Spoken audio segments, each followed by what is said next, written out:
நாளிலே ஆண்டுடைய வார்த்தைக்கு நேரம் நம்முடைய கவனத்தை திருப்புவோம். சங்கீதங்களின் புஸ்தகம் சங்கீதம் 84 5வது வசனத்திலிருந்து 7வது வசனம் வரைக்கும் நாம் வாசிக்கலாம். 84வது சங்கீதம் 5வது வசனத்திலிருந்து 7வது வசனம் வரை. உம்மிலே பலன் கொள்ளுகிற மனுஷனும் தங்கள் இருதயங்களில் செவ்வையான வழிகளை கொண்டிருக்கிறவர்களும் பாக்கியவான்கள். அழுகையின் பள்ளத்தாக்கை உருவ நடந்து அதை நீரூற்றாக்கி கொள்ளுகிறார்கள். மழையும் குளங்களை நிரப்பும்.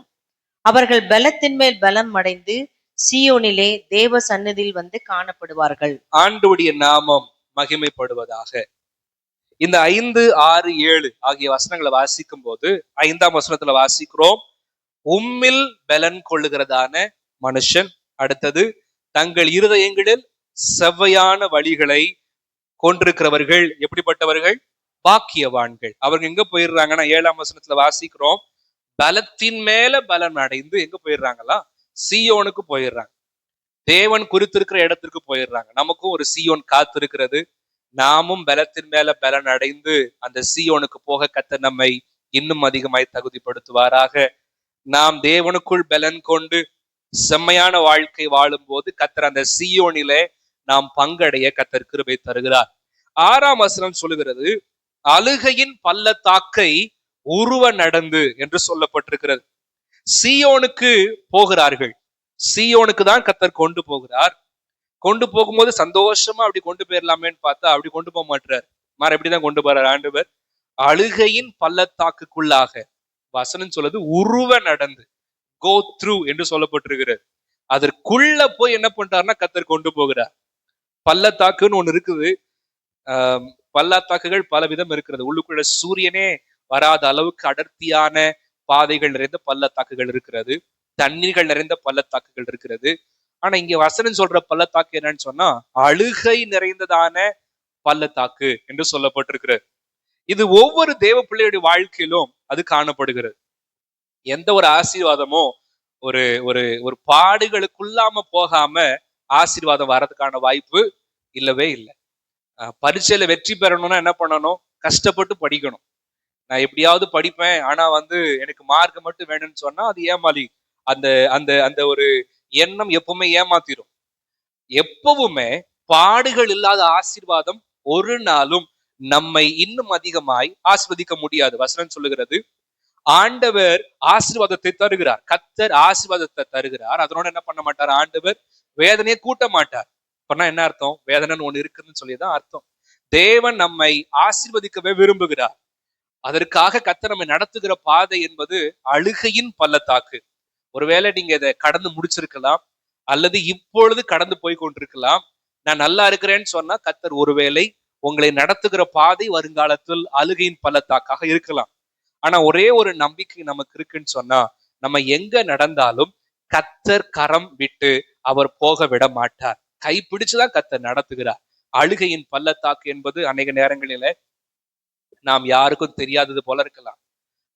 ஒரு சில அழுகைகள் ஓப்பனா எல்லாரும் முடியுமே நம்ம அழுகிற மாதிரி இருக்கும். ஆனா ஒரு சில அழுகைகள் யாருக்குமே தெரியாது.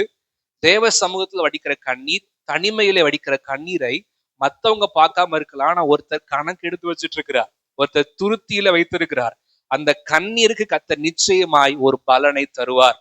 ஆண்டவர் அவர் முன்பதாக அவருடைய சமூகத்தில் வடிக்கிற கண்ணீரை அவர் கணக்கில் வைத்திருக்கிறார். மனுஷங்க முன்னாடி வடிக்கிற கண்ணீர் ஒருவேளை அவங்களுக்கு ஒரு பாரமா இருக்கலாம், கஷ்டமா இருக்கலாம். எவ்வளவு கஷ்டத்துல இருக்கிறாங்களே, வேதனை இருக்கிறாங்கன்னு கஷ்டத்துல இருக்கலாம். ஆனா நாளாக நாளாக என்ன பண்ணிடுவாங்கன்னா மறந்துடுவாங்க. ஆனா தேவன் ஒருவர் இருக்கிறார். அவருக்கு முன்பதாக வடிக்கிற கண்ணீரை மறந்து போக மாட்டார். கணக்குல வச்சு இந்த கண்ணீருக்கு இந்த பதில், இந்த கண்ணீருக்கு இந்த ஆசீர்வாதம்னு சொல்லி கர்த்தர் நிச்சயமாய் தந்து நடத்த வல்லவராக இருக்கிறார். இன்னைக்கு நம்ம பார்க்க போகிறதான தேவனுடைய வார்த்தையின் தலைப்பு என்னன்னு சொன்னா, அழுகையிலிருந்து ஆனந்தம் வரை. அழுகையிலிருந்து ஆனந்தம். இந்த தலைப்புல ஆண்டுடைய வார்த்தையை நம்ம தியானிக்க போகிறோம். இப்பொழுது அழுகைதான், அழுகையின் பள்ளத்தாக்குகள் தான். ஆனால் கர்த்தர் அப்படியே விடுற ஆண்டவர் அல்ல. மாற எப்படி கொண்டு போயிடுறாருன்னா சீயோனுக்கு கர்த்தர் கொண்டு போறார். அழுகையின் பள்ளத்தாக்கை உருவ நடந்து போகிறார்கள். 5:6 பார்க்கும்போது மேலையும் பலன், அதுக்கு அடுத்தும் பலன். தேவப்பிள்ளையுடைய வாழ்க்கையில பள்ளத்தாக்குல நடக்கும் போதும் பலன் வேணும், நடந்து முடிச்ச பிறகு என்ன பண்ணணும்னா பலன் வேணும். பலன் இல்லைன்னா பிசாசு எப்ப நம்மளை கவிழ்ப்பான்னு தெரியாது. இன்னைக்கு ஏன் ஆவிக்குரிய வாழ்க்கையில தேவ பிள்ளைகள் தடுமாறி விழுகிறார்கள் சொன்னா, எதிர்த்து நிற்பதற்கான பலன் இல்லை. ஆண்டு ஒரு நாள் பிசாசிட்ட போயிட்டு கெஞ்ச சொல்லல. வசனம் சொல்லுகிறது, அவனுக்கு எதிர்த்து நில்லுங்கள். எதிர்த்து நிக்கணும்னா ஒரு பலன் வேணும், ஒரு தைரியம் வேணும். நம்ம நம்ம யாராவது எதிர்த்து நிக்கிறோம்னு சொன்னா நமக்கு ஒரு ஒரு தைரியம் என்ன பண்ணணும்னா இருக்கணும். நம்ம தாவீது எதிர்த்து நிக்கிறார். யார் எதிர்த்து நிக்கிறாரு? கோலியாத்த. அத்தனை ஆயிரம் ஜனங்கள், ராஜா முதற்கொண்டு பயந்து உட்கார்ந்து இருக்கிறார். ஆனா ஒரு சின்ன தாவீது எதிர்த்து நிற்கிறாருன்னு சொன்னா அவருக்குள்ள இருந்ததான ஒரு தைரியம். தைரியம் எப்படி வருது? தேவ சமூகத்துல காத்திருக்கும் போது. மத்த எல்லா சகோதரர்களும் பரிசுத்தம் பண்ணப்பட்டார்கள். சாமுவேல் வந்த பிறகு பரிசுத்தம் பண்ணப்பட்டார்கள். ஆனால் தேவன் தெரிந்தெடுத்த பாத்திரம் ஆண்டு தாவீது நின்னோன்னு சொல்றாரு, இவன் தான், இவனை எழுந்து அபிஷேகம் பண்ணுன்னு கர்த்தர் சொல்லுகிறார். மத்த எல்லாருக்கும் பரிசுத்தம் பண்ணப்பட்டார்கள், மத்த எல்லாரும் தேவன் கூட இணைக்கப்பட்டார்கள். ஆனா வந்த உடனே அபிஷேகம் பண்ணப்பட்டது யார்? இந்த தாவீது. ஏன்னா ஆண்டு நல்லா தெரியும், இந்த தாவீது எப்பயாவது பரிசுத்தமாகிற நபர் அல்ல, எப்பொழுதுமே பரிசுத்தமா இருக்கிறதான நபர். அந்த பலன், அந்த தைரியத்தோட இருக்கிறதுனாலதான் எவ்வளவு பெரிய கோலியாத்து வந்தாலும் எதிர்த்து நிற்கிறார். ஆண்டு நாம் மேம்படுவதாக. தேவ பிள்ளைகள் வாழ்க்கையில பலன் என்பது மிக மிக அவசியம். எவ்வளவுதான் பலசாலியா இருந்தாலும் இந்த அழுகையின் பள்ளத்தாக்குக்குள்ள போகும்போது அது அது மனதை உருக்குலைக்கிறது. தாவீதுடைய வாழ்க்கையை பார்த்துட்டோம்னு சொன்னா அவ்வளவு வேதனை. சொந்த பையன் என்ன பண்றான்னா கொல்றதுக்காக வர்றார். ஏன்னா அந்த ராஜ்ய பாரம்ன்றது வேணும். சாதாரணமான ஒரு மனுஷன் போல ராஜா ஓடுகிறார், எல்லாரும் அழுகுறாங்க. ராஜா பிற்பாடு எல்லாம் சேர்ந்து என்ன பண்றாங்கன்னா போகிறாரு. அவர் அவ்வளவு வேதனையோடு அவ்வளவு துக்கத்தோடு கூட காணப்படுகிறார். பலம் வாய்ந்தவர், ஆவிக்குரிய வாழ்க்கையிலும் பலன், உலக பிரகாரமான வாழ்க்கை நல்ல வெல்தி. அவரை போல சவதரிச்சு சேர்த்து வச்ச ஆள் ஒருத்தரும் கிடையாது. அவங்க பையன் ஆலயம் கட்ட போறாரு, முன்னாடி என்ன பண்றாருன்னா சேர்த்து வச்சிருக்கிறார். அவ்வளவு நல்ல அவர் செல்வாக்குள்ள மனுஷன், உள்ளான வாழ்க்கையிலும் பலன் உள்ள மனுஷன். கொஞ்சம் இழந்து போனாலும் திரும்பி ஆண்டுகிட்ட கேட்டு பெற்றுக்கொண்டு அந்த ஆவிக்குரிய பலனை அவர் தக்க வைத்துக் கொண்டே இருக்கிறார். ஆனாலும் அழுகையின் பள்ளத்தாக்கு. தேவ பிள்ளைகள் வாழ்க்கையில சோர்ந்து போயிடக்கூடாது. நம்ம அழுகையின் பள்ளத்தாக்கு வருது அப்படின்னு சொல்லி சோர்ந்து போகாம, என் தேவன் ஒரு நாள் என்னை கைவிட மாட்டார். அழுகையின் பள்ளத்தாக்கு நான் உருவ நடந்தாலும் கர்த்தர் நிச்சயமாய் என்னை நடத்துவார் என்கிற விசுவாசத்தோடு கூட காணப்பட கர்த்தர் கிருபை தருவாராக. இது ஒரு சாபம் கிடையாது. தேவ பிள்ளைகள் வாழ்க்கையில என்னை ஆண்டு தண்டிக்கிறாரு, எனக்கு ஒரு சாபம் அப்படின்னு இல்ல. தேவன் நடத்துகிற ஒவ்வொரு நபரையும் மனதளவிலே அவர் திடப்படுத்துவதற்கும் தைரியப்படுத்துவதற்கும் இந்த பாதையினூடாக தான் கர்த்தர் நடத்தி கொண்டு போகிறார். அப்படி பரிசுத்த நாமத்திற்கு மகிமை உண்டாவதாக. ஆண்டவர் அவனுடைய வாக்கில சொல்லும் போது பார்க்கிறோம், அழுகையின் பள்ளத்தாக்கை உருவ நடந்து நீரூற்றை சுதந்திரிக்கிறார்கள் இல்ல, அந்த அழுகையின் பள்ளத்தாக்கை என்ன பண்றாங்கன்னா நீரூற்றாய் மாற்றிக் கொள்கிறார்கள். உங்களை வேதனைப்படுத்துற காரியங்கள், துக்கப்படுத்துற காரியங்கள் எதுவானாலும் பரவாயில்ல, அள வைக்கிற காரியங்கள் எங்க இருந்தாலும் பரவாயில்ல, கர்த்தர் அந்த இடத்திலேயே நீரூற்றை காண செய்து உங்களை சந்தோஷத்தினால் நிரப்ப கர்த்தர் வல்லவராக இருக்கிறார். தேவனுடைய நாமத்திற்கு மகிமை உண்டாவதாக.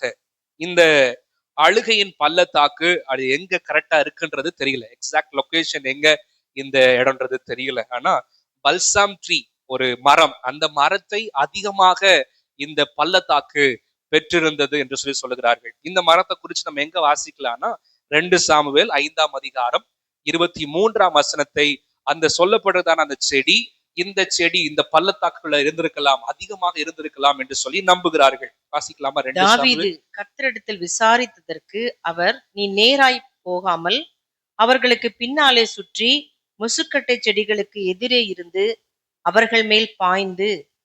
இந்த இடத்துல சொல்லப்பட்டதான அந்த முசுக்கட்டை செடி, அது ஒருவேளை இந்த பள்ளத்தாக்கு நிறைஞ்சிருக்கலாம் என்று சொல்லி நம்புகிறார்கள். ஏன் அதுக்கும் அழுகைக்கு என்ன சம்பந்தம் அப்படின்னு சொல்லி பார்த்தோம்னா, அந்த மரத்துல, அந்த செடியில நம்ம ஏதாவது காயப்படுத்தினா அதுல இருந்து வருகிறதான பிசின் எப்படி இருக்குன்னா தண்ணீரை போல இருக்கும் என்று சொல்லி சொல்லுகிறார்கள். அதுக்காக உருவப்படுத்துகிறதுக்காக அழுகையின் பள்ளத்தாக்கு என்று சொல்றாங்க. அது லிட்ரலா அவங்க சம்பந்தப்படுத்தி சொல்லுகிறார்கள். அந்த பிசின் நிறைய மருத்துவ குணங்களுக்கு அது பயன்படுகிறது. அது முக்கியமா எதுக்குன்னு சொன்னா காயங்களை சரி பண்ணுவதற்காக, சளி இருமல் வந்து அதுக்கு பயன்படுத்துறதுக்கு, தொண்டை வறண்டு போனா பயன்படுத்துறதுக்கு, இது எல்லாருமே இந்த தொண்டையில இன்ஃபெக்ஷன் ஏதாவது வந்துச்சுன்னு சொன்னா அது பயன்படுத்துறது. இந்த எல்லா பிரச்சனையுமே பார்த்தோம்னு சொன்னா ஏதோ ஒரு காயம், ஏதோ ஒரு பிரச்சனை. இது மருத்துவ குணத்திற்கும் பயன்படுத்துகிறார்கள். இந்த பிசினை வைத்து அவங்க பயன்படுத்துறாங்க. இதெல்லாமே அழுதா வரதானே. காயம் வந்தா நம்ம அழ செய்யறோம். சளி இருமல் வந்துச்சுன்னு சொன்னா அதுல ஒரு வேதனை. இதெல்லாமே வேதனையின் மத்தியில பயன்படுத்தப்படுகிறதான ஒரு செடி தான் இந்த பல்சாம் என்கிறதான செடி, இந்த ட்ரீ. இந்த மரத்தினுடைய உருவகத்தை வைத்து சொல்றாங்க, இந்த பள்ளத்தாக்கு எப்படிப்பட்ட பள்ளத்தாக்கு? அழுகையின் பள்ளத்தாக்கு. ஒரு மனுஷன் உள்ள போயிட்டான்னு சொன்னா அது வேதனையில அவன் நடந்து போகிறான் என்று சொல்லி சொல்லுகிறார்கள். ஆனால் சீயோனுக்கு போக வேண்டும் என்று சொன்னால் அது ராஜபாதை கிடையாது, கொஞ்சம் கஷ்டமான பாதை தான். இன்னைக்கு அநேகம் பேர் ஏசப்பாட்ட வந்து பின்வாங்கி போறாங்க. ஏன்னா அவங்க நினைச்சிட்டு வராங்க, இது இயேசுவை ஏத்துக்கிட்டா எல்லாம் சரியா போயிடும், பிரச்சனையே வராதுன்னு சொல்லி. மத்த எல்லாரை விட ஆண்டவரை ஏற்றுக்கொண்டவங்களும் கொஞ்சம் பாடு ஜாஸ்தி தான், கொஞ்சம் பிரச்சனை ஜாஸ்தி தான். ஆனா நமக்கு இருக்கிற ஒரே ஒரு நம்பிக்கை, எவ்வளவு பிரச்சனை வந்தாலும் எங்க அப்பா என் கையை விடவே மாட்டார், ஆண்டவர் தொடர்ந்து என்னை நடத்துவார் என்கிற ஒரு விசுவாசத்தை கர்த்தர் நமக்கு தந்திருக்கிறார். ஒரு நாளும் தள்ளாட விடவே மாட்டார். ஆண்டுடைய நாமத்திற்கு மகிமை உண்டாவதாக. அழுகையின் பள்ளத்தாக்கு. இந்த ஒரு பள்ளத்தாக்குல அநேக தேவ மனுஷர்கள் போயிருக்கிறார்கள். முக்கியமான ஒரு பெண் இந்த பாதையில போயிட்டு வந்திருக்கிறாங்க. யாருன்னு சொன்னா ஆகார். உங்களை குறிச்சு எங்க வாசிக்கிறோம்? ஆதியாகமம் 21ஆம் அதிகாரம் 14ஆம் வசனத்திலிருந்து 20ஆம் வசனம் வரைக்கும் வாசிக்கலாம். ஆதியாகமம் 21 14வது வசனத்திலிருந்து 20வது வசனம் வரைக்கும். ஆபிரகாம் அதிகாலையில் எழுந்து அப்பத்தையும் ஒரு துருத்தி தண்ணீரையும் எடுத்து ஆகாருடைய தோளின் மேல் வைத்து பிள்ளையும் ஒப்பு கொடுத்து அவளை அனுப்பிவிட்டான். அவள் புறப்பட்டு போய் பெயர் சபாவின் வனாந்திரத்திலே அலைந்து திரிந்தாள். துருத்தியில் இருந்த தண்ணீர் செலவழிந்த பின்பு அவள் பிள்ளையை ஒரு செடியின் கீழே விட்டு, பிள்ளை சாகிறதை நான் பார்க்க மாட்டேன் என்று எதிராக அம்பு பாயும் தூரத்திலே போய் உட்கார்ந்து சத்தமிட்டு அழுதாள். தேவன் பிள்ளையின் சத்தத்தை கேட்டார். தேவதூதன் வானத்தில் இருந்து ஆகாரை கூப்பிட்டு, ஆகாரே, உனக்கு என்ன சம்பவித்தது? பயப்படாதே, பிள்ளை இருக்கும் இடத்திலே தேவன் அவன் சத்தத்தை கேட்டார். நீ எழுந்து பிள்ளையை எடுத்து அவனை உன் கையினால் பிடித்து கொண்டு போ, அவனை பெரிய ஜாதி ஆக்குவேன் என்றார். தேவன் அவளுடைய கண்களை திறந்தார். அப்பொழுது அவள் ஒரு தண்ணீர் துறவை கண்டு போய் துருத்தியிலே தண்ணீர் நிரப்பி பிள்ளைக்கு குடிக்க கொடுத்தாள். தேவன் பிள்ளையுடனே இருந்தார். அவன் வளர்ந்து வனாந்திரத்திலே குடியிருந்து வில் வித்தையிலே வல்லவனானான். ஆமென். ஆண்டு நாம் மகிமைப்படுவதாக. ஆகாரை குறித்ததான சம்பவம் அங்கே சொல்லப்பட்டிருக்கிறது. ஆபிரகாமனால அனுப்பிவிடப்படுகிறார்கள். அனுப்பிவிடப்பட்டு பிள்ளைக்கு தண்ணீர் இல்ல, அடுத்து பிள்ளைக்கு கொடுக்கறதுக்கான அந்த தண்ணீர் இல்லாததுனால பிள்ளை செத்து கொண்டிருக்கிறது. தாகத்தினால வறட்சியினால கொஞ்சம் கொஞ்சமாய் அது இறந்து கொண்டிருக்கிறத பார்க்க கூடாது, நான் பார்க்க மாட்டேன்னு சொல்லி அவர் என்ன பண்றாங்கன்னா, ஒரு அம்பு பாயும் தூரத்துல என்று சொல்லப்பட்டிருக்கு, ஏறக்குறைய ஒரு அரை மைல் தூரம் அப்படின்னு சொல்லிட்டு அந்த கணக்கு மென்ஷன் பண்றாங்க.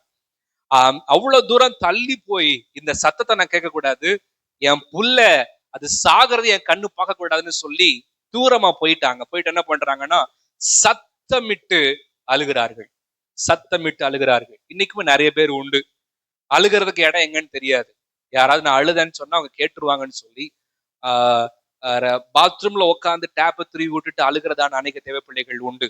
ஆண்டவர் கண்ணீரை கேட்கிறார். சத்தமிட்டு அழுகிற சத்தமா இருந்தாலும், ஒருவேளை நம்முட்டை போல தீக்குருவை போல அந்த அந்த அந்த புலம்புகிற தேவ சமூகத்துல உட்கார்ந்து கண்ணீர் வடிக்கிற நிலைமையா இருந்தாலும், வசனம் சொல்லுகிறது என்ன பண்ணாருன்னு சொன்னா, தேவன் பிள்ளையின் சத்தத்தை அவர் கேட்டார். ஆண்டு சத்தத்தை கேட்கிறார். எதற்காக அழுகிறோமோ அந்த காரியத்திற்கு நேராக கர்த்தருடைய கவனம் நிச்சயமாய் திரும்பும். ஆண்டு அந்த காரியத்தை நோக்கி பார்ப்பார். அந்த காரியத்தை கர்த்தர் நிச்சயமாய் கேட்பார். அழுகையின் பள்ளத்தாக்கு தான், போக வேண்டியது நிச்சயமான பள்ளத்தாக்கு தான். எந்த ஒரு வெற்றியும் அது ஒரு பாடு இல்லாம, ஒரு வேதனை இல்லாம எளிதாக பெற்றுக்கொள்ள முடியாது. எந்த ஓட்டப்பந்தய வீரரா இருந்தாலும் அவங்க தன்னை பழக்கப்படுத்திக் கொள்கிறார்கள். ஃபாஸ்டான மேன், உலகத்திலேயே ரொம்ப வேகமா ஓடுற மனுஷன்னு பேர் வாங்கணும்னு சொன்னா இந்த மனுஷன் தன்னை பாடுகளுக்குள்ளாக அர்ப்பணித்துக் கொள்ள வேண்டும். அநேகம் என்ன பண்றாங்க, இடுப்புல கொஞ்சம் பாரமானதை கட்டிட்டு கடல் மணல்ல என்ன பண்றாங்கன்னா ஓடுறாங்க. ஓடி அங்க பிராக்டிஸ் பண்றாங்க. எப்படியாவது அந்த அந்த வெற்றிக்கு நான் தகுதியாக வேண்டும் என்று சொல்லி இவர்கள் தங்களை அந்த பாடுகளுக்குள்ளாக கொண்டு போகிறார்கள். தேவனும் அப்படிதான். வெற்றியை கத்தர் வச்சிருக்கிறாருன்னா அழுகையின் பள்ளத்தாக்கு என்பது இருக்கிறது. ஒருவேளை இப்பொழுது அழுகையின் பள்ளத்தாக்குள்ள போயிட்டு இருந்தா தேவ வார்த்தை நிச்சயமா நமக்கு நேராய் வருகிறது. அழுகையின் பள்ளத்தாக்கை கத்தர் நிச்சயமாய் சீக்கிரத்துல நீர் ஊற்றாய் கத்தர் மாற பண்ணுவாராக.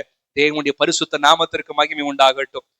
இந்த அழுகை என்பது பொதுவா ஆகாருக்கு வந்தது, எல்லாருக்குமே எப்ப வருதுன்னு சொல்லி ஒரு சில காரியங்களை நம்ம தியானிக்க போகிறோம். ஏன் அழுக வருது, ஏன் ரொம்ப தாங்க முடியாத அந்த அந்த வேதனையின் குமுறலா அழுக வெளில வருதுன்னு சொன்னா 21ஆம் அதிகாரம் 14ஆம் வசனத்தை வாசிக்கலாம். ஆபிரகாம் அதிகாலையில் எழுந்து அப்பத்தையும் ஒரு துருத்தி தண்ணீரையும் எடுத்து ஆகாருடைய தோளின் மேல் வைத்து பிள்ளையும் ஒப்பு கொடுத்து அவளை அனுப்பிவிட்டான். அவள் புறப்பட்டு போய் பெயர் சபாவின் வனாந்திரத்திலே அலைந்து திரிந்தாள். அனுப்பிவிட்டான். யார் அனுப்பிவிட்டது? ஆபிரகாம். ஆபிரகாம் என்னன்னு சொன்னா அவ அந்த சாராளுடைய பேச்சு கேட்டார். ஃபர்ஸ்ட் கேட்கும்போது சேர்க்கும் போதும் உடனே கேட்டுட்டாரு. அனுப்பும்போது என்ன பண்ணிட்டாருன்னா உடனே அவர் அனுப்பிட்டார். இந்த அனுப்புறதான சூழ்நிலையில அவங்க மனது வேதனையோட கூட காணப்படுது. இந்த ஆகார் அவங்க இருக்கக்கூடாது, இந்த வீட்டுல இருக்கக்கூடாது அப்படின்னு சொல்லி சாராளுடைய வற்புறுத்ததுனால அந்த ஆகார் அனுப்பப்படுறாங்க. இந்த ஆகாருக்கு இது ஃபர்ஸ்ட் தடவை கிடையாது. ஏற்கனவே என்ன பண்ணிட்டாங்க, அவங்க முன்னாடியே ஓடி போயிட்டாங்க. அப்போ ஓடினதுக்கும் இப்போ ஓடினதுக்கும் வித்தியாசம் உண்டு. அப்போ அழுத மாதிரி தெரியல, அப்பவும் ஓடி இருக்கிறாங்க. வாசிக்கலாமா? 16ஆவது அதிகாரம் 6வது வசனம், ஆதியாகமம் 16:6. அதற்கு ஆபிரகாம் சாராயை நோக்கி, இதோ உன் அடிமை பெண் உன் கைக்குள் இருக்கிறாள், உன் பார்வைக்கு நலமானபடி அவளுக்கு செய் என்றான். அப்பொழுது சாராய் அவளை கடினமாய் நடத்தினபடியால் அவளை விட்டு ஓடி போனாள். ஓடி போகும்போது யாரா ஓடி போனது? இந்த ஆகார ஓடிட்டாங்க. என்ன கடினமா நடத்துறியா நீ? நான் ஒட்டலாம் இருக்க முடியாது, நான் ஓடுறேன். எனக்குன்னு ஒரு வாழ்க்கை இருக்குது, எனக்குன்னு ஒரு இஷ்டம் இருக்குது, என்னால முடிஞ்சது ஒண்ணு இருக்குது, நான் பார்த்துக்கிட்டு என்ன பண்ணிட்டாங்க, ஓடிட்டாங்க இந்த ஆகார். ஆனா 2வது தடவை போகும்போது அப்படி போகல, மாற எப்படி பண்றாங்கன்னு சொன்னா அனுப்பி விடப்படுகிறார்கள். ஏன் அழுக வருதுன்னு சொன்னா, முதலாவது நோ பெர்மிஷன், அனுமதி இல்லை. நீ இந்த வீட்டுல இருப்பதற்கு அனுமதி இல்லை, நீங்க இருக்கக்கூடாது, நீ கிளம்புன்னு சொல்லி என்ன பண்றாங்கன்னா கிளப்பிடுறாங்க. ஆபிரகாமே கிளப்புகிறார், ஆபிரகாமே அனுப்புகிறார். சப்போர்ட் பண்ண வேண்டியவர், அரவணைக்க வேண்டியவர் என்ன பண்றாருன்னு சொன்னா அனுப்புகிறார். வேதனை, ஒரு வேதனை மட்டும் இல்லாம ஃபர்ஸ்ட் தடவை போகும்போது யார் மட்டும் தான் இருந்தாங்க? ஆகார் மட்டும் தான் இருந்தாங்க. ஆனா இந்த தடவை போகும்போது கூட யாரு வந்துச்சு? பிள்ளையும் வந்தாச்சு. கூட பிள்ளையும் வருது. வேதனையோடு கூட அவர்கள் போகிறார்கள், அனுப்பிவிடப்படுகிறார்கள். இவங்க இருக்க வேண்டிய இடத்துல அவங்க இருக்கல. ஆக்சுவலா ஒழுங்கா அவங்களுடைய அந்த வாழ்க்கை போயிட்டு இருந்துச்சுன்னா, பிரச்சனை எதுவுமே நடக்காம இருந்துச்சுன்னா, இஸ்மவேல் எங்கதான் வளர்ந்துருக்கணும்? இந்த இஸ்ரவேல் தேசத்துக்குள்ளதான் சேர்ந்து வளர்ந்துருக்கணும், அப்படிதான் வந்திருக்கணும். ஆனால் ஒரு பிரச்சனைன்னு வர்றதுனால என்ன பண்ணிட்டாங்கன்னா அவங்க அனுப்பி விடப்படுகிறார்கள். நம்ம நேரத்துல யோசிக்கலாம், நான் இங்க இருக்க வேண்டியது இல்ல, நான் என்னுடைய காரியத்து நிமித்தமாக இங்க இருக்கிறேன். ஆனா மத்தவங்க செஞ்ச காரியத்தினால நான் அனுப்பிவிடப்பட்டது போல, நான் துரத்து விடப்பட்டது போல இன்னைக்கு நான் வேதனையோடு கூட காணப்படுறேன் நிலைமையில ஒருவேளை அழுதுட்டு இருக்கலாம். கர்த்தர் நிச்சயமாய் காரியத்தை மாற்றுவார். ஆண்டு நாமத்திற்கு மகிமை உண்டாவதாக. நான் இருக்க வேண்டிய இடம் இது இல்ல, என்னை அனுப்பிட்டாங்க.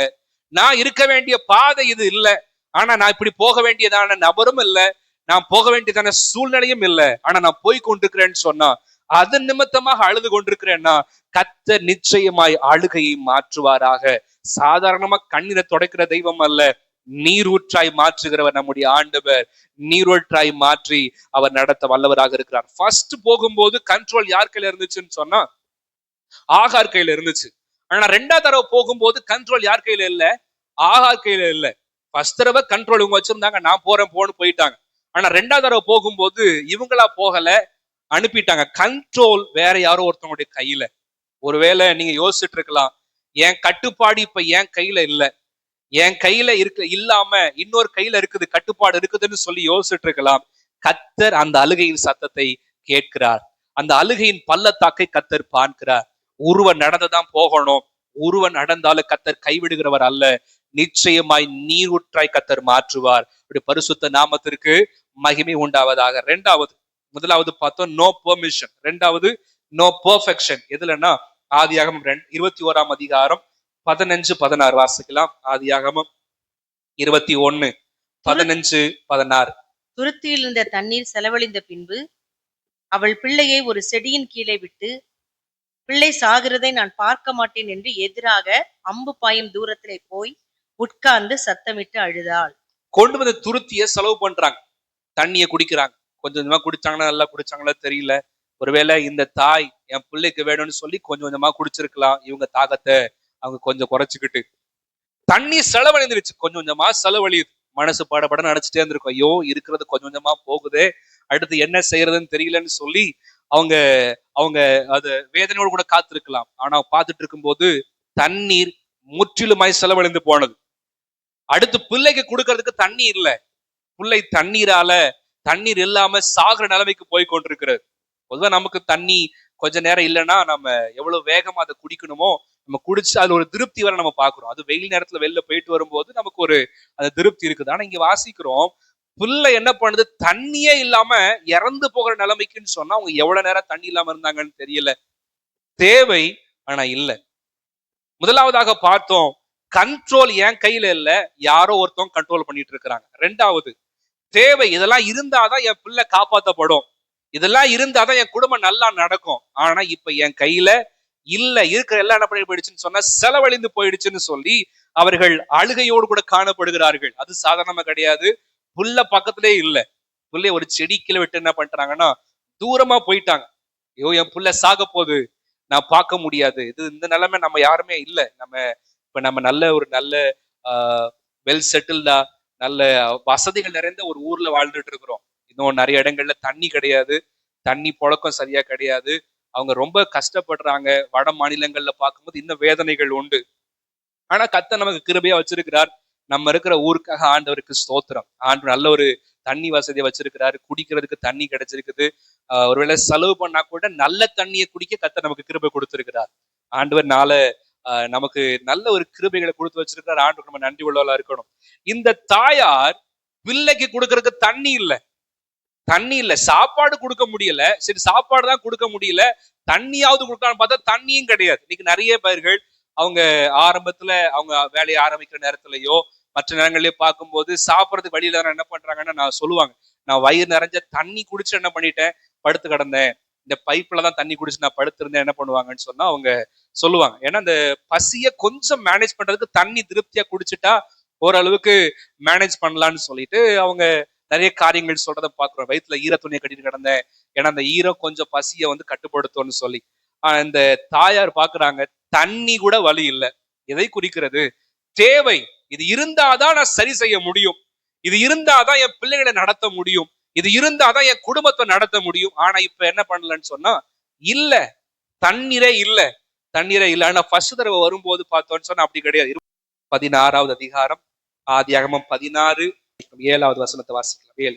கர்த்தருடைய தூதனானவர் அவளை வனாந்திரத்திலே சூருக்கு போகிற வழி அருகே இருக்கிற நீரூற்றண்டையில் கண்டு. ஃபர்ஸ்ட் தடவை போகும்போது தண்ணி கிடைச்சது. ஃபர்ஸ்ட் தடவை போகும்போது இவங்க அலைஞ்சு தெரியல. ஃபர்ஸ்ட் தடவை போகும்போது இவங்களுக்கு நல்லா தெரியுது தண்ணி இருக்க இடத்துல பக்கத்துல என்ன பண்றாங்கன்னு சொன்னா கர்த்தருடைய தூதனானவர் பாக்குறார். அப்படின்னா தண்ணி நல்லா கிடைச்சிருக்குது, நல்லா குடிச்சிருக்கிறாங்க. ஆனா ரெண்டாவது தடவை போகும்போது, அனுப்பிவிடப்படும் போது இவங்க கண்ட்ரோல்ல இல்லாம எல்லாம் எல்லை மீறி போகும்போது என்ன இல்ல, தண்ணி இல்ல. ஆண்டவர் இந்த நிலைமையை பார்க்கிறார், கண்களை திறக்கிறார், ஒரு நீரூற்றை கர்த்தர் காட்டுகிறார். அதுதான் மணிக்கூட 21:19 வாசிக்கலாம். ஆதியாகமம் 21:19. தேவன் அவளுடைய கண்களை திறந்தார். அப்பொழுது அவள் ஒரு தண்ணீர் துறவை கண்டு போய் துருத்தியிலே தண்ணீர் நிரப்பி பிள்ளைக்கு குடிக்க கொடுத்தார். தண்ணீர் நிரப்பி பிள்ளைக்கு குடிக்க கொடுத்தார். ஏதோ குடிச்சிடலான்னு கிடையாது. அவங்களுடைய எதிர்பார்ப்பு என்னன்னு சொன்னா அந்த துருத்தி தண்ணீரால நிரம்ப வேண்டும். ஏதோ நமக்கு தாகத்தை குடிச்சிட்டா போதும்னு இல்ல, அவங்க செஞ்ச வேலை என்னன்னா அந்த துருத்தியில தண்ணீர் நிரம்ப வேண்டும். இன்னைக்கு என்னென்ன துருத்தி எல்லாம் காலியா இருக்குதோ கர்த்தர் தம்முடைய தண்ணீரினால ஆசீர்வாதத்தினால நிரப்புவாராக. ஆண்டவர் கண்களை திறக்கும் போது அந்த எந்த நீரூற்றுன்னு தெரியல, அந்த நீரூற்றுல கர்த்தர் நம்முடைய தாகத்தையும் தீர்ப்பார், துருத்தியையும் கர்த்தர் நிச்சயமாய் அவர் நிரப்ப வல்லவராக இருக்கிறார். பரிசுத்த நாமத்திற்கு மகிமை உண்டாவதாக. ஏற்கனவே எனக்கு ஆசீர்வாதம் இருந்தது, நான் எதுக்கு தேடி அலையல. ஆனா இப்ப நான் போயிட்டு இருக்கிற பாதையில எனக்கு தேவைகள் அதிகம். எனக்கு எதிர்பார்ப்புகள் அதிகம். துருத்தியில அது தண்ணி இல்ல, செலவழிஞ்சு போயிடுச்சு, அடுத்து என்ன செய்யறதுன்னே தெரியல அப்படின்ற நிலைமையில நம்ம இருந்து கொண்டிருக்கலாம். கர்த்தர் நிச்சயமாய் நிரப்ப வல்லவராக இருக்கிறார். பணம் மட்டும் இல்ல, பணத்தை மட்டும் இல்ல, பணம் இருந்தா எல்லாத்தையும் செஞ்சிருந்தாங்க இல்ல. வாழ்க்கைக்கு தேவையான அநேக காரியங்கள், சமாதானம் ஒருவேளை குறைவா இருக்கலாம். அப்ப இருக்கும்போது சமாதானம் நிறைவா இருந்துச்சு. ஆனா இப்ப சமாதானம் இல்ல. எங்க எங்க குடும்பத்தினுடைய துருத்தியில சமாதானம் ரொம்ப குறைஞ்சிருக்குன்னு சொன்னா கர்த்தர் துருத்தியை நிரப்புவாராக, சமாதானத்தால் நிரப்புவாராக, சந்தோஷத்தினால் நிரப்புவாராக. ஒருவேளை அபிஷேகத்துல குறைவா இருந்தா ஆவியானவர் தம்முடைய அபிஷேகத்தினால் நிரப்புவாராக. என் துருத்தி ஒரு காலத்துல அது நிறைஞ்சிருந்துச்சு, நான் நிரம்பி வழிகிற பாத்திரமா இருந்தேன். ஆனா இப்ப அந்த துருத்தி காலியா இருக்குது, எம்டியா இருக்குது. யாருக்கெல்லாம் பலன் கொடுக்கணுமோ அது கொடுக்கல, எம்டியா இருக்குன்னு சொன்னா கர்த்தருடைய ஆவியானவர் நிரப்புவாராக, நிரப்பி அவர் மகிழ்ச்சி அடைய பண்ணுவாராக. அப்படி பரிசுத்த நாமத்திற்கு மகிமை உண்டாகட்டும். பர்ஃபெக்டா இல்ல, துருத்தி தான் இருக்குது, உள்ளுக்குள்ள இருக்க வேண்டியது இல்ல. முதலாவது நோ பெர்மிஷன், அனுமதி கிடையாது. ரெண்டாவது நோ பெர்ஃபெக்ஷன், ஒரு அது ஒரு அது நிறைவா இல்ல. போன உடனே அவங்க வேகமா போய் என்ன பண்றாங்கன்னா நிரப்பி கொள்கிறார்கள். கர்த்தர் நம்மையும் நிரப்ப வல்லவராக இருக்கிறார். மூன்றாவது ஆதியாகமம் 21 வசனம். ஏன் அழுக வருது, தாங்க முடியாத ஏன் வேதனை வருதுன்னு சொல்லிதான் பார்த்துட்டு இருக்கிறோம். மூன்றாவது 21:14 வாசிக்கலாம். 14. ஆபிரகாம் அதிகாலையில் எழுந்து அப்பத்தையும் ஒரு துருத்தி தண்ணீரையும் எடுத்து ஆகாருடைய தோளின் மேல் வைத்து பிள்ளையும் ஒப்பு கொடுத்து அவளை அனுப்பிவிட்டான். அவள் புறப்பட்டு போய் பெயர் சபாவின் வனாந்திரத்திலே அலைந்து திரிந்தாள். வனாந்திரத்திலே அலைந்து திரிந்தாள். முதலாவது பெர்மிஷன் இல்ல, ரெண்டாவது பெர்ஃபெக்ஷன் இல்ல, மூணாவது பிரிஸ்கிரிப்ஷன் இல்ல. எந்த டைரக்ஷன்ல போக போறோம், எப்படி போக போறோம், என்ன செய்ய போறோம் என்றதான ஒண்ணுமே தெரியல. ஒரு டாக்டர்கிட்ட போறோம், எனக்கு உடம்பு சரியில்லைன்னு டாக்டர் போனா என்ன பண்றாரு, டாக்டர் நீங்க இந்த மருந்தெல்லாம் ஃபாலோ பண்ணுங்க, இந்த இன்ஜெக்ஷன் பண்ணுங்க அப்படின்னு சொல்லி அவர் எழுதி கொடுக்கிறார். நீங்க இப்படிதான் போகணும், உங்களுக்கு இருக்கிறதான வியாதி சரியாகணும்னா நீங்க இந்த பிரிஸ்கிரிப்ஷனை ஃபாலோ பண்ணணும், இந்த நிலைமை நீங்க ஃபாலோ பண்ணி போகணும்னு சொல்லி அவர் சொல்லுகிறார். நமக்கு தேவையான எல்லாத்தையும் அவர் எழுதி கொடுக்கிறார். ஆனா இந்த ஆகாருக்கு எங்க போறதுன்னு தெரியல, என்ன செய்யறதுன்னு தெரியல, அடுத்த நிலைமை என்னன்னு தெரியல. வசனம் சொல்லுகிறது வனாந்தரத்துல அலைந்து திரிந்தாள். ஆனா ஃபர்ஸ்ட் தடவை போகும்போது அப்படி கிடையாது. வாசிக்கலாமா? 16:7 வாசிக்கலாம். 16:7.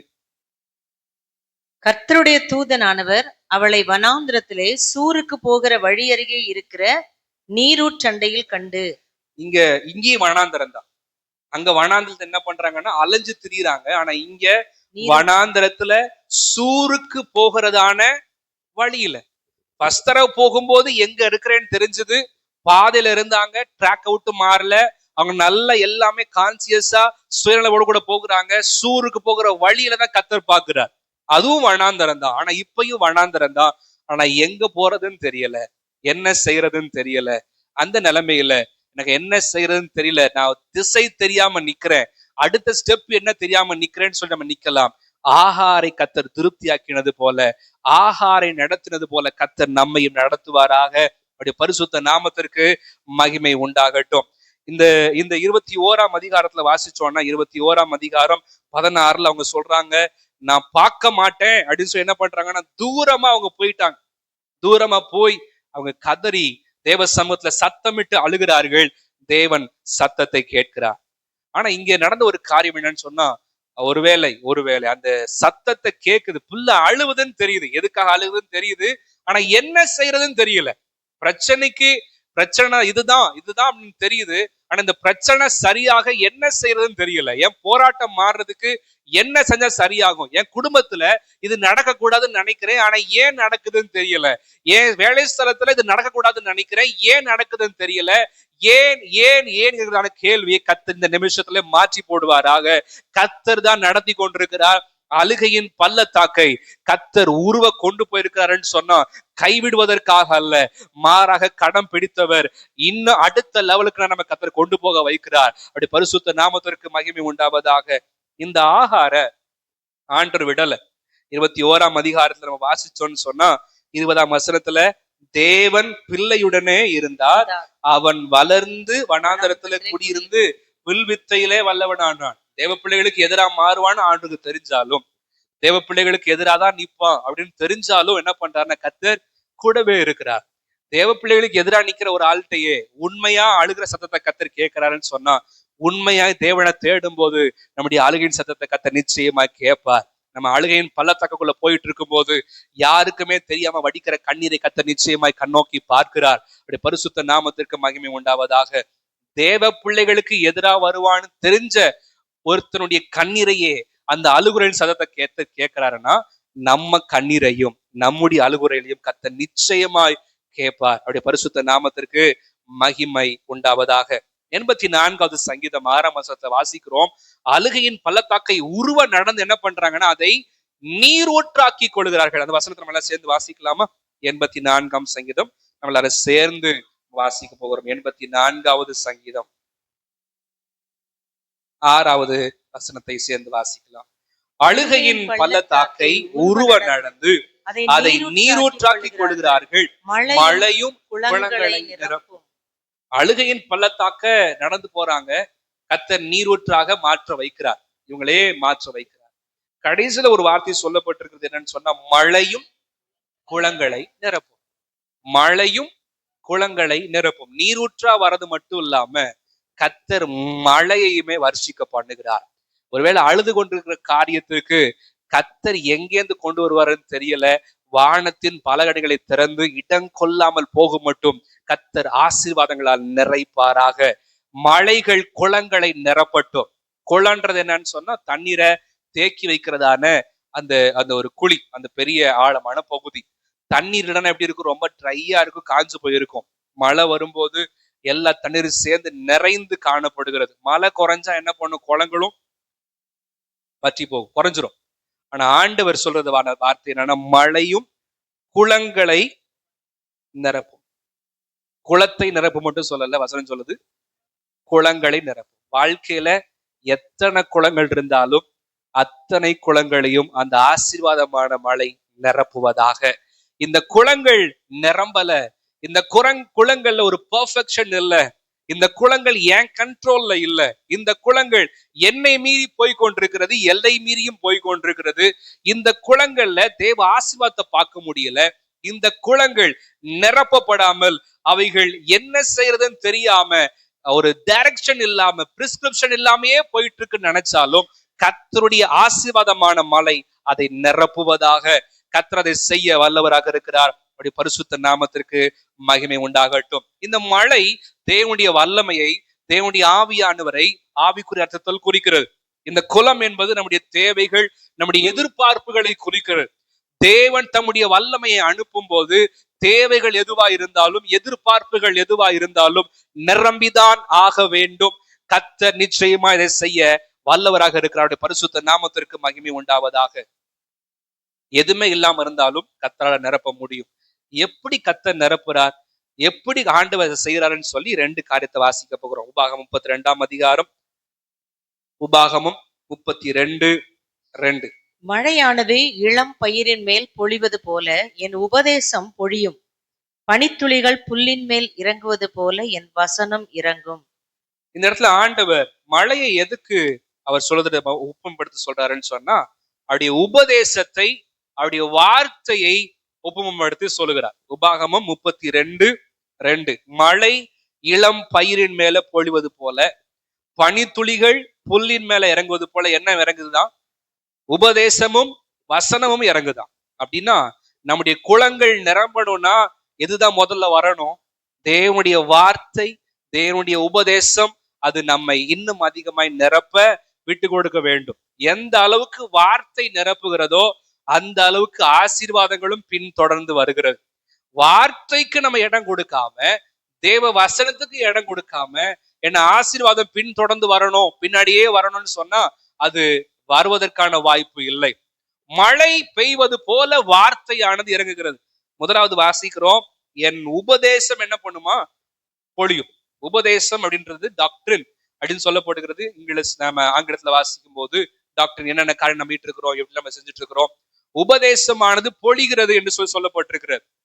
மழை போல தேவனுடைய வார்த்தை நம்ம நிரப்பும் போது, தேவனுடைய வசனம் நிரப்பும் போது குளங்கள் நிச்சயம் என்ன பண்ணும்னு சொன்னா நிரம்பும்.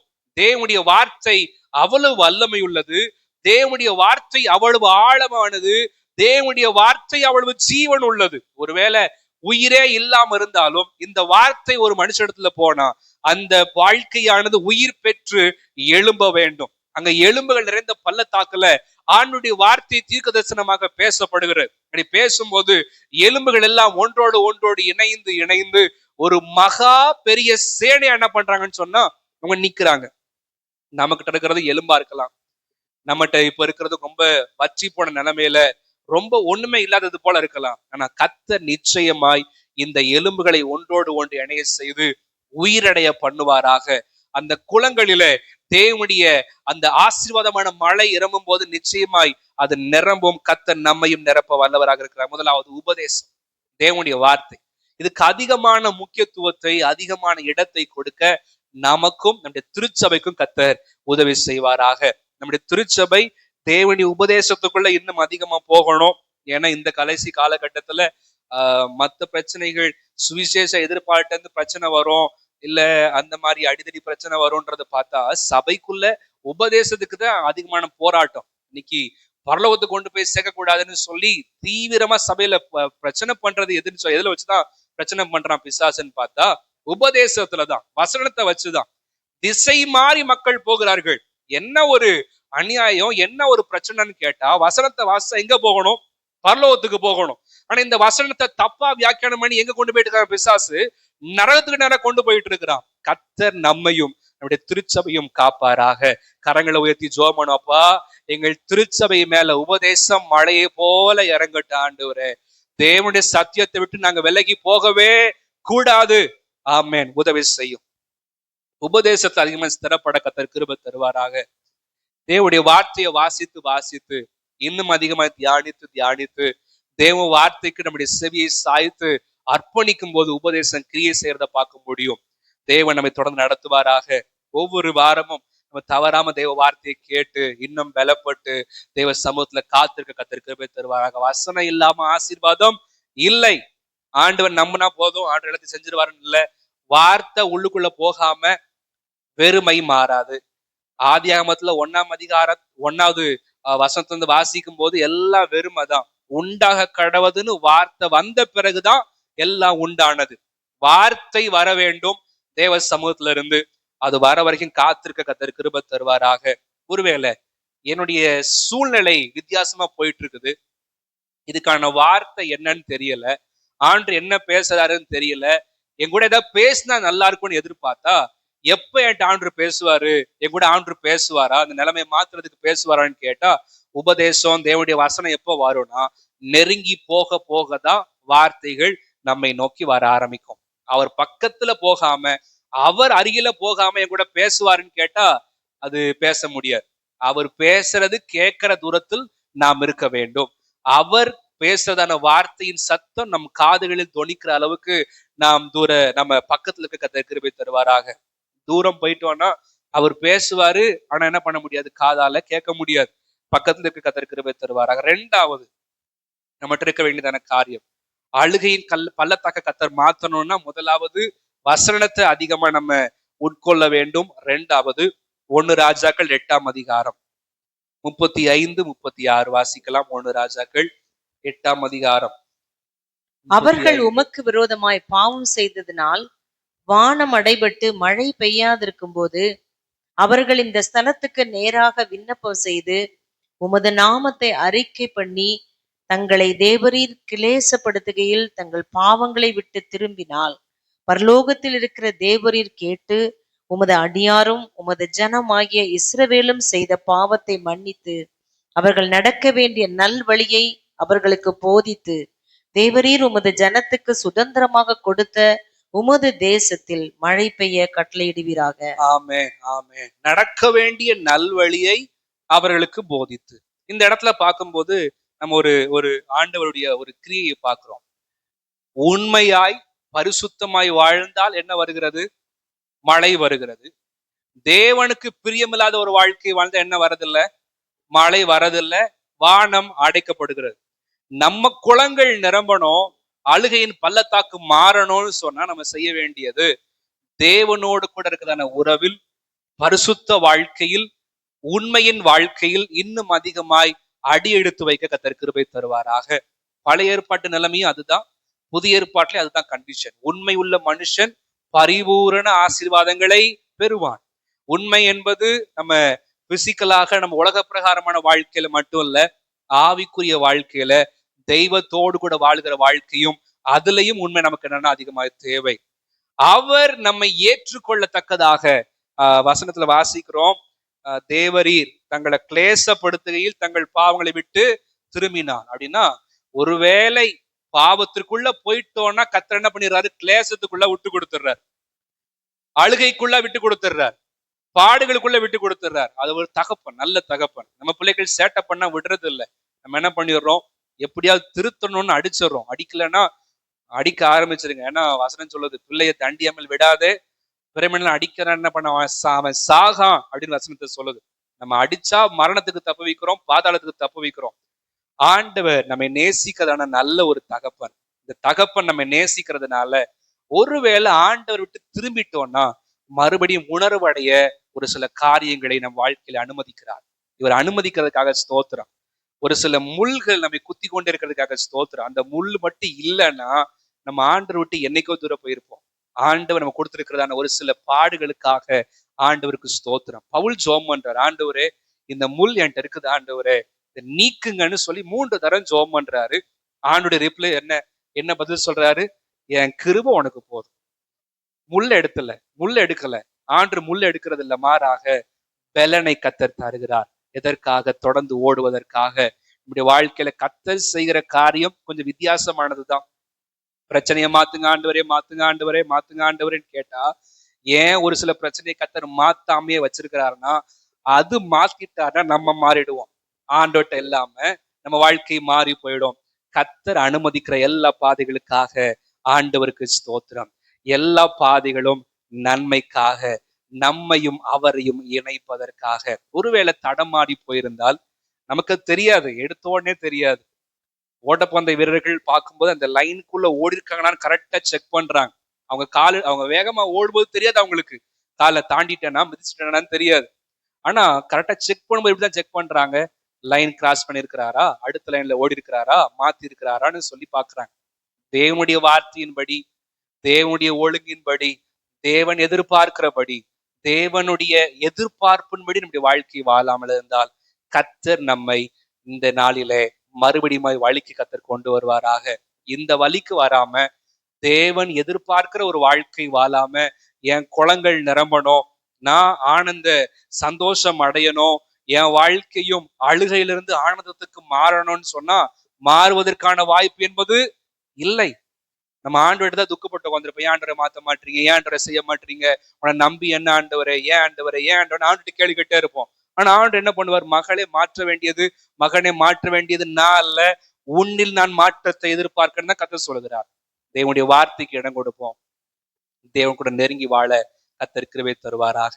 அப்படி நெருங்கி வாழும்போது ஒருவேளை எதுவுமே நமக்கு இல்லாம இருக்கலாம், எந்த டைரக்ஷன்ல போறது, எந்த பாதையில போறதுன்னு தெரியாம இருக்கலாம், தேவையான நன்மைகள் ஒண்ணுமே இல்லை, ஒரு பெர்ஃபெக்ஷன் இல்லை, ஒரு பிரிஸ்கிரிப்ஷனும் என்கிட்ட கிடையாது, ஏன் எங்க போயிட்டு இருக்கேன்னு தெரியாம நம்ம போயிட்டு இருக்கலாம். பெர்மிஷன் இல்லாம நம்ம எடுக்க வேண்டிய கண்ட்ரோல் நம்ம எடுக்காம, ஒருவேளை வேலை ஸ்தலங்கள்லயோ மற்ற இடங்கள்லயோ கண்ட்ரோல் இல்லாம இருக்கலாம். தேவ சமூகத்துல உங்க வார்த்தைக்கு இடம் கொடுக்கிறேன், உங்களுக்கு நான் இடம் கொடுக்கிறேன்னு சொல்லி அர்ப்பணிக்கும் போது நிச்சயமாய் அழுகையின் பள்ளத்தாக்கை கர்த்தர் நீரூற்றாய் மாற்ற வைக்கிறார். நீரூற்றாய் மாற்றுவது மட்டும் இல்லாம அவரே மழையும் தந்து அவர் குளங்களின் நிரப்ப வல்லவராக இருக்கிறார். என் குளங்கள் நிரம்பணும் ஆண்டவரே, என் குளங்கள் இருக்கிறதான எல்லா வெறுமைகள் மாறணும். குளங்கள் அப்படின்னு சொல்லும் போது காலியா கிடக்குது, வற்றி போய் கிடக்குதுன்னு சொன்னா ஒருவேளை பொருளாதார ஆசீர்வாதமா இருக்கலாம், அல்ல குடும்பத்தின் நன்மைகளா இருக்கலாம், சமாதானங்களா இருக்கலாம், சமாதான குறைவுகளா இருக்கலாம், அல்லது பலவிதமான பிரச்சனைகள். எந்த பிரச்சனையா இருந்தாலும் குளம் தேவை, ஒரு எதிர்பார்ப்பு, இது நடந்தா நல்லா இருக்குமே, இதுல ஆண்டவர் நிரப்பிட்டா நல்லா இருக்குமேன்னு சொல்லி யோசிக்கிற எந்த காரியமா இருந்தாலும் மழை என்பது அவர்கிட்ட இருந்து மட்டும்தான் வரணும், அவர்கிட்ட இருந்து மட்டும்தான் வர முடியும். 2 கைகளை உயர்த்தி, எங்கள் குளங்களை மழை நிரப்பட்டும் ஆண்டவரே, எங்கள் குளங்களை மழை நிரப்பட்டும் ஆண்டவரே. ஜெபிக்கும் போது கர்த்தர் நிச்சயமாய் மாற்ற வல்லவராக இருக்கிறார். முடிஞ்ச எழுந்து நின்று ஜெபம் பண்ண போகிறோம். ஆண்டவரே, எங்கள் குளங்களை ஆண்டவரே, ஆண்டவர் நீ நிரப்பும். ஆண்டவரே நீ நிரப்பும். ஆகாரின் கண்ணீரை கண்டதான தெய்வம், அழுகையின் பள்ளத்தாக்கை உருவ நடத்தி ஆண்டவரே அவர்களை நீரூற்றை காண செய்ததான தெய்வம், ஆண்டவரே எங்கள் வாழ்க்கையில் இருக்கிறதான எல்லா வெறுமைகளை கர்த்தர் மாற்றி போடும். எல்லா காலியான வற்றி போன குளங்கள் தேவனுடைய ஆசீர்வாதமான மழையினால் நிரம்புவதாக. இந்த மழை வர வேண்டுமானால் உபதேசத்திற்கு நாங்கள் முக்கியத்துவம் தரணும். இந்த மழை வர வேண்டுமானால் ஆண்டவரே தேவனோட உறவில நாங்கள் அதிகமாக முக்கியத்துவம் தர வேண்டும்.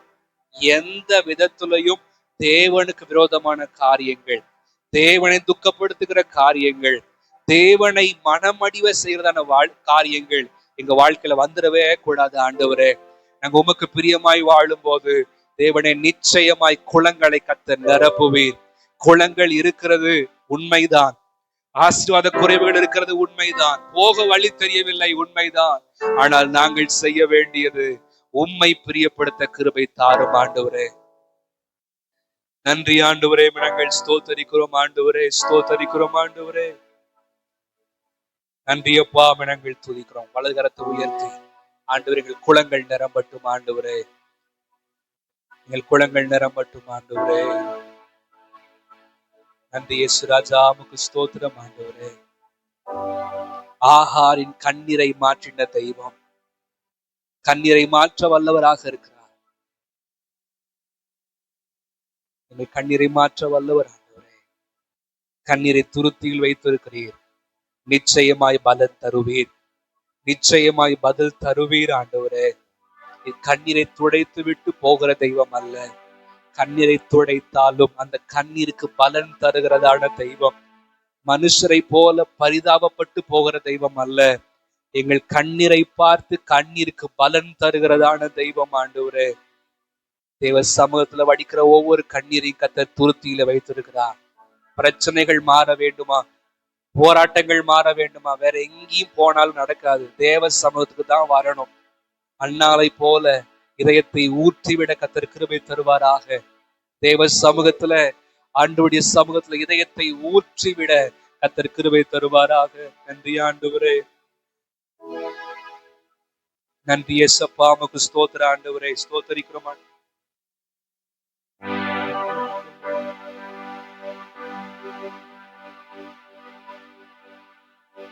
ஒப்பு கொடுக்கிற ஆண்டவரே, நன்றி இயேசுவே, ஒப்பு கொடுக்கிறோம் ஆண்டவரே. ஆகாரின் கண்ணீரை துடைத்தவர் எங்கள் கண்ணீரையும் துடைக்க வல்லவர், எங்கள் குளங்களையும் நிரப்ப வல்லவர். அன்று ஆகாரின் துருத்தியை நீரூற்றால் நிரப்புவதற்கு, நீரால் நிரப்புவதற்கு, தண்ணீரால் நிரப்புவதற்கு கண்களை திறந்தது போல இந்த காலை நேரத்துல குளங்கள் நிரப்பப்பட எங்கள் கண்களை திறந்தருளும் ஆண்டவரே. எங்கள் கண்களை தெளிவாக்குகிறோடைய வசனம் நாங்கள் இன்னும் அதிகமாய் அதில் பழக்கப்பட, இன்னும் அதிகமாய் அந்த வசனத்தில் நெருங்கி சேர கர்த்தர் கிருபை தாரும் ஆண்டவரே. உதவி செய்யும் ஆண்டவரே, உதவி செய்யும் ஆண்டவரே. நன்றி அப்பா, நாங்கள் நன்றியோடு ஸ்தோத்தரிக்கிறோம் ஆண்டவரே, ஸ்தோத்தரிக்கிறோம். ஆகாரின் கண்ணீரை மாற்றினவர் என் கையும் மாற்றிடுவார். ஆகாரின் கண்ணீரை மாற்றினவர் என் கண்ணீர் மாற்றிடுவார். மகிமை மகிமை மாட்சிமை மாறா என் நேசருக்கே. மகிமை மகிமை மாட்சிமை மாறா என் நேசருக்கே. தெய்வீக கூடாரமே, தெய்வீக கூடாரமே, என் தேவனின் சந்நிதியே. தேடி ஓடி வந்தோ தேவிட்டாத பாக்கியமே. தெய்வீக கூடாரமே,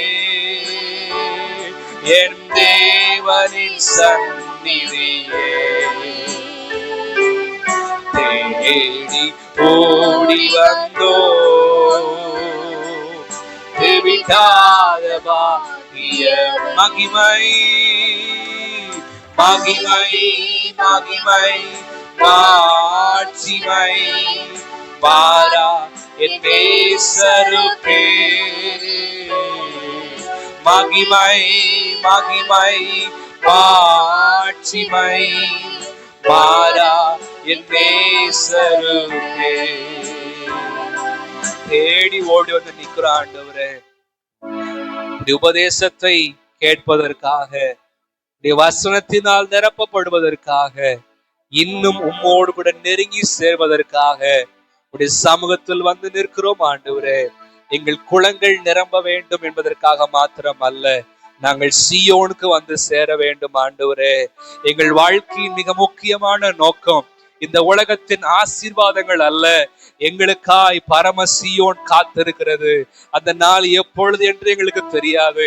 அந்த நாள் வரைக்கும் உமோடு கூட நெருங்கி வாழ, உடைய சமூகத்தில் இன்னும் அதிகமாய் நெருங்கி வாழ கர்த்தர்களுக்கு கிருபை தரும்படியாக நாங்கள் ஜெபிக்கிறோம் ஆண்டவரே, ஜெபிக்கிறோம் ஆண்டவரே. நாங்களும் எங்கள் திருச்சபையில் இருக்கிற ஒவ்வொருவரும் அந்த சீயோனுக்கு ஆயத்தமாக தேவ சமூகத்தில் இன்னும் அதிகமாய் நெருங்கி சேர, இப்பொழுது அழுகையின் பள்ளத்தாக்காய் இருந்தாலும் அதை கர்த்தர் நீரூற்றாய் மாற்றுவீர் என்கிற விசுவாசத்தோடு நாங்கள் முன்னேறி போக கர்த்தர் கிருபை தாரும். எங்களை கர்த்தர் நிரப்பும், காத்து கொள்ளும். இதனால் ஆராதனைக்கு வந்திருக்கிற ஒவ்வொருவரையும் கர்த்தர் திருப்தியாக்கி அனுப்புகிற தயவுக்காக ஸ்தோத்திரம். அழுகையின் பள்ளத்தாக்குகள் இருக்கிற தயவுக்காக ஸ்தோத்திரம். அன்று பலத்தின் மேல பலன் அடைந்து சீயோனிலே கர்த்தர் கொண்டு போய் சேர்க்க போகிற தயவுக்காக ஸ்தோத்திரம் ஆண்டவரே.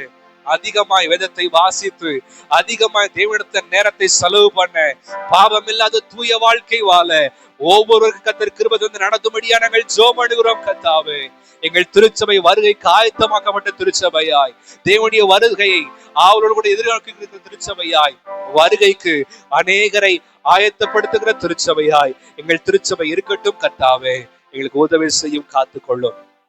பலவீனத்தோடு வந்திருக்கிற எல்லாரையும் கர்த்தர் பலப்படுத்தும். எங்கள் ஜெபங்களை எல்லாம் கர்த்தர் கேட்டிருக்கிறீர்.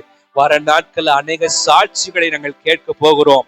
கேட்டிருக்கிற சாட்சிகள் மூலமாய் மகிமைப்படுத்துகிறோம் ஆண்டவரே.